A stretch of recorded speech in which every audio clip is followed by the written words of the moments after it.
আমরা এত বললাম, বলার পরও আমাকে কথা কেউ শুনে না। আমি ইয়ানুর রানা প্লাজার ৬ তলায় চাকরি করতাম ইথারটেক্স লিমিটেড।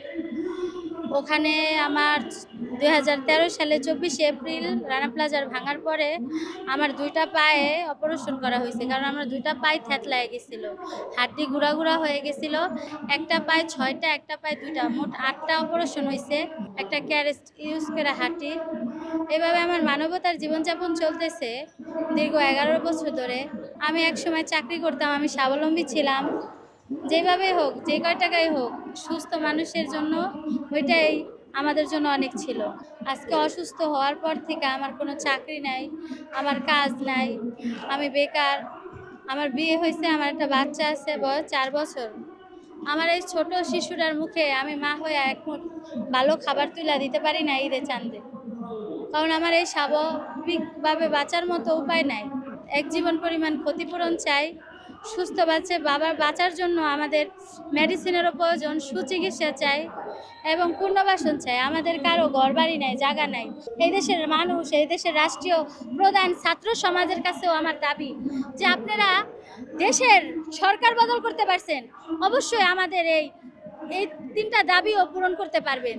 এটা অনেক বড় কিছু না, মাত্র 4400 মানুষের দাবি। সে জায়গার থেকে আমরা মৃত, জীবিত, হাত নাই পা নাই, এই অবস্থায় বেঁচে আছি। আমাদের বাচ্চারা যেন আনন্দময় হয়, আমাদের বাচ্চারা যেন দুঃখ কষ্ট ভোলার মতো হয়। আমাদের শারীরিক কষ্ট আছে, মানসিক কষ্ট আছে, আমরা সব কষ্ট নিয়ে বেঁচে আছি। আমরা অন্তত একটু ভালোভাবে বাঁচতে চাই, 2 মুঠ ভাত খেয়া ঠিকভাবে রাত্রি যাপন করে মরতে চাই। আমি দাঁড়ায় থাকতে পারি না, আমি কাজ করতে পারি না, আমার সন্তানের মুখে আমি ঠিক মতো খাবার তুলে দিতে পারি না। আমি অবহেলায়, অবলাঞ্ছনায় জীবনযাপন করতেছি।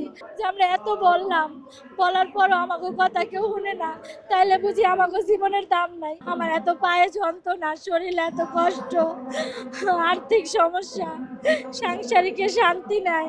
এইভাবে বাইচে তার কোনো মানে আছে? যেই বাসায় কোনো স্বাদ নাই। আজকে আমার স্বামী যদি ভাত না দেয় একবেলা, আমি না খায় থাকবো।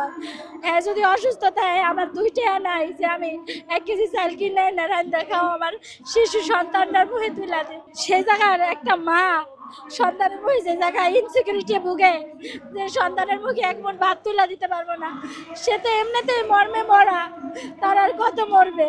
আমি বাঁচতে চাই। আমার জীবনের যে ক্ষতি হয়েছে কেউ পূরণ করে দিতে পারবো না, কিন্তু আমি সুস্থতা না হইলেও মানসিকভাবে সুস্থ হয়ে বাঁচতে চাই। যে শান্তিটুকু আমার এখন অনেক দরকার।